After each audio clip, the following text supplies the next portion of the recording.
पतञ्जलिको जग्गाको केस चाहिँ खोल्न सजिलो हुने देखेर पार्टीको पनि सहमतिले खोलेको भन्ने मैले सुनेको छु हैन। आधिकारिक कुरा के हो उनीहरूले नि जान्ने कुरा हो।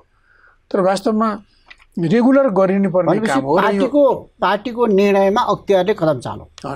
पार्टीले प्रधानमन्त्रीले त्यसलाई निर्देशन गरेर यो कुरा अगाडि बढ्यो भन्ने त्यो पार्टी पंक्तिको भनाइ मैले सुनेको छु हैन। अख्तियारले पनि यस्तो यो कुरा योभन्दा अगाडि नि चर्चामा आएको कुरा हो हैन। यो कुरा त त्यति धेरै 66-67 सालमा भएको कुरा अनि यति वर्षपछि 6-7 वर्षपछि आएर त्यसबेलै चर्चा भइसकेको कुरा हो।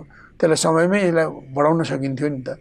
समयमा बढाइएन र अहिले अब एकदम अन्तिम बेला आफ्नो चाहिँ आयु टुङ्गिने हो कि भन्ने धर्म भइरहेको बेलामा मात्रै यसलाई बढाउनाले अब यो चाहिँ त्यति स्वाभाविक र स्वस्थ देखिएन।